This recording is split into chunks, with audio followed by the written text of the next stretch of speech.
Hello बच्चों, स्वागत है आपका आपके अपने चैनल प्रियनिल क्लासेस में। मैं हूं अनिल तिवारी और आज मैं आपको पढ़ाने वाला हूं क्लास 7th की संस्कृत का चैप्टर 11 एकादशः पाठः, जिसका टाइटल है विद्याधनम। यह पद्य पाठ है जिसमें श्लोक दिए हुए हैं। तो आइए हम एक एक करके श्लोकों का शब्दार्थ और इसका भावार्थ जानते हैं। सबसे पहले हम श्लोकों का पठन पढ़ेंगे और इसके बाद इनका शब्दार्थ और भावार्थ जानेंगे।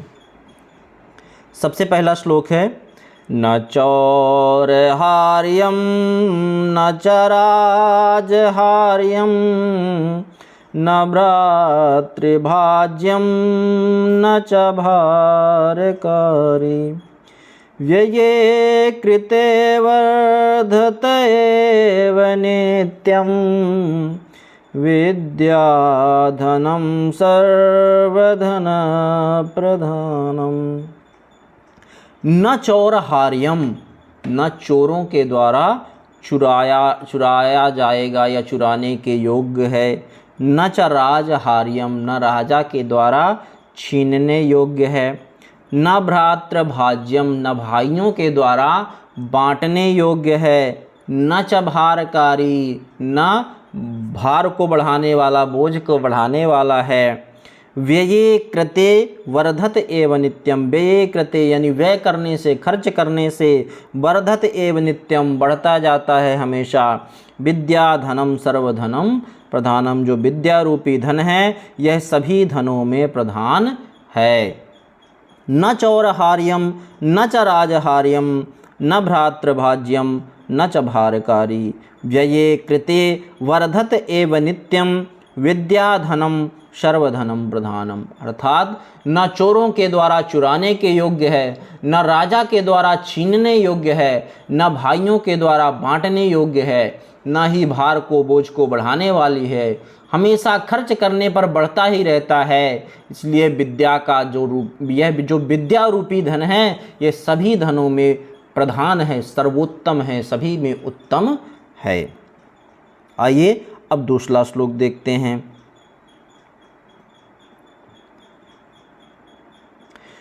विद्या नाम नरस्य रूपमधिकं प्रच्छन्न गुप्तं धनं विद्या भोगकरी यशः सुखकरी विद्या गुरूणां गुरुम्। विद्या नाम नरस्य रूपमधिकं प्रच्छन्न गुप्तं धनं विद्या भोगकरी यशः सुखकरी विद्या गुरूणां गुरुः।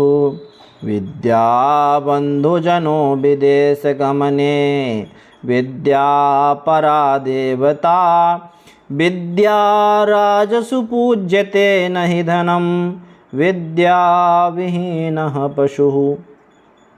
विद्या नाम नरस्य रूपमधिकं प्रच्छन्न गुप्तं धनम्। विद्या नाम नरस्य, विद्या जो नाम है ये नरस्य यानी मनुष्य का, रूपमधिकम यानी अच्छा स्वरूप है, प्रच्छन्न गुप्तम धनम छुपा हुआ गोपनीय धन है। विद्या भोग करी, विद्या जो है वो क्या है, भोग रूपी साधन उपलब्ध कराने वाली है। यशः सुख करी, यश यानी कीर्ति को बढ़ाने वाली है। सुख करी यानी सुख को प्रदान करने वाली है। विद्या गुरूणाम गुरु, विद्या गुरुओं की भी गुरु है। विद्या बंधुजनों विदेश गमने, विद्या जो है विदेश जाने पर बंधुजनों के साथ यानी अपने भाई बंधुओं के समान, मित्रों के समान होती है। विद्या परा देवता, विद्या सबसे बड़ा देवता है। विद्या राजसु पूज्यते, जो विद्या है वो राजाओं के द्वारा भी पूजी जाती है। न ही धनम, न कि धन।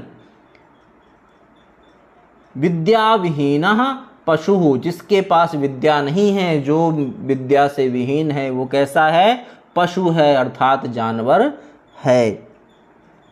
विद्या नाम नरस्य रूपमधिकं प्रच्छन्न गुप्तं धनं विद्या भोग करी यशः सुख करी विद्या गुरूणां गुरुः। विद्या बंधुजनों विदेश गमने विद्या परा देवता विद्या राजसु पूज्यते नहि धनम विद्या विहीनः पशु। अर्थात विद्या मनुष्य का सबसे अच्छा स्वरूप है। विद्या छुपा हुआ गोपनीय धन है। विद्या भोग का साधन उपलब्ध कराने वाली है। विद्या कीर्ति को बढ़ाने वाली है। विद्या सुख प्रदान कराने वाली है। विद्या गुरुओं की भी गुरु है। विद्या विदेश जाने पर हमारे बंधु बांधवों के समान, मित्रों के समान होती है। विद्या सबसे बड़ी देवता है। विद्या राजाओं में भी पूजी जाती है, ना कि धन। और जो व्यक्ति विद्या से रहित है वह पशु के समान है, जानवर के समान है। आइए अब नेक्स्ट श्लोक देखते हैं।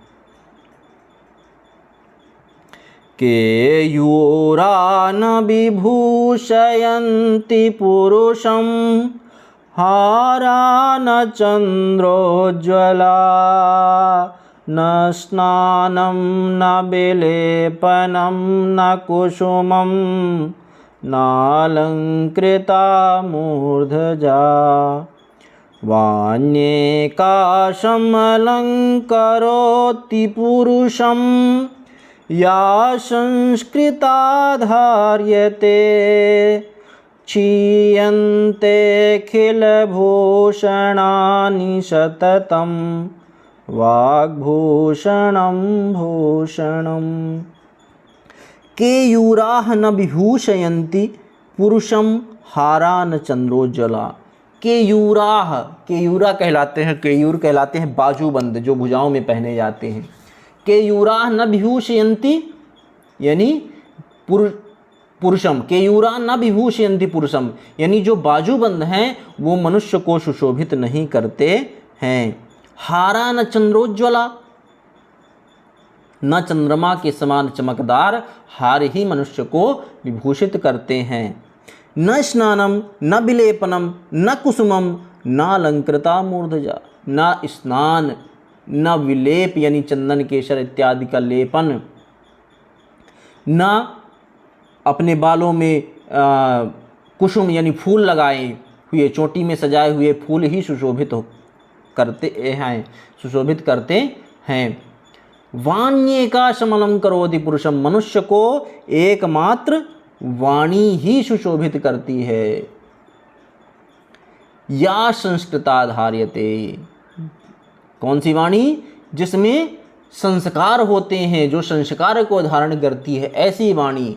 क्षीयन्ते खिलभूषणानि सत्तम, ये जो आभूषण हैं ये सब क्या हो जाते हैं?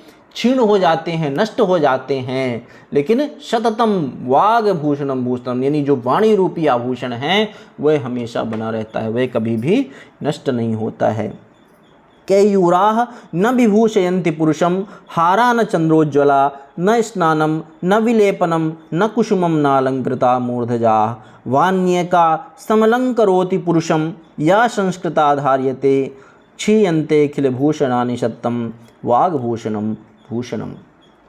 अर्थात मनुष्य को न तो बाजूबंद सुशोभित करते हैं, न चंद्रमा के समान चमकदार हार सुशोभित करते हैं, न स्नान, न शरीर पर लगाया हुआ सुगंधित लेप, न बालों में चोटी में लगाए हुए फूल ही सुशोभित करते हैं। मनुष्य को एकमात्र वाणी ही भली प्रकार सुशोभित करती है। और वैसी वाणी, कैसी वाणी? जो संस्कार से युक्त हो, जो परिष्कृत रूप में धारण की जाती है, जो व्यवहार में लाई जाती है। क्योंकि अन्य सभी आभूषण नष्ट हो जाते हैं, किंतु हमारा जो वाणी रूपी आभूषण है वह कभी भी नष्ट नहीं होता है, क्योंकि यह सदैव रहने वाला आभूषण है। आइए अब अगला श्लोक देखते हैं। विद्यानाम नरस्य कीर्तिरतुला भाग्यक्षये चाश्रयः धेनुः कामदुघारतेश्च विरहे नेत्रं तृतीयं च सा सत्कारायतनं कुलस्य महिमा रत्नैर्विनाभूषणं तस्मादन्यमुपेक्ष्य सर्वविषयं विद्याधिकारं कुरु। विद्या नाम नरस्य कीर्तिरतुला भाग्यक्षये चाश्रयः। विद्या नाम नरस्य यानी विद्या जो है वो क्या है, विद्या रूपी जो नाम है वो क्या है, नरस्य यानी मनुष्य का, कीर्ति रतुला अतुल्य कीर्ति है। विद्या जो है वो क्या है, वास्तव में मनुष्य की अतुल्य कीर्ति है जिसकी तुलना नहीं की जा सकती है। भाग्यक्षये चाश्रयः, भाग्य क्षय यानी जिसको हम बोल सकते हैं बदकिस्मती, जब समय खराब चलता है, जब भाग्य क्षय होता है, उस समय पर विद्या ही हमारा एकमात्र सहारा है। धेनु कामदुधारतिश्च बिरहे नेत्रम तृतीयम चषा, यानी जो विद्या है ये कामना की पूर्ति करने वाली जो कामधेनु गाय होती है उसके समान है। सत्कारा यतनम कुलस्य महिमा, जो कुल की महिमा है, रत्नैर विना भूषणम, वो रत्नों के बिना आभूषण है, बहुमूल्य रत्नों के बिना आभूषण है। तस्मादन्यमुपेक्ष्य सर्वविषयं विद्याधिकारं कुरु, इसलिए अतः ये जो सब बातें हैं इन सब को छोड़ करके यदि विद्या पर अपना अधिकार कर लो तो बाकी सारी चीज़ें अपने आप मिल जाएंगी। विद्या नाम नरस्य कीर्तिरतुला भाग्यक्षये चाश्रयः धेनुः कामदुघारतिश्च विरहे नेत्रं तृतीयं चषा। सत्कारायतनं कुलस्य महिमा रत्नैर्विनाभूषणं तस्मादन्यमुपेक्ष्य सर्वविषयं विद्याधिकारं कुरु। अर्थात जो विद्या है वह वास्तव में मनुष्य की अतुल्य कीर्ति है, क्योंकि जब भाग्य क्षय होता है तो उस समय विद्या ही हमारा एकमात्र सहारा होता है।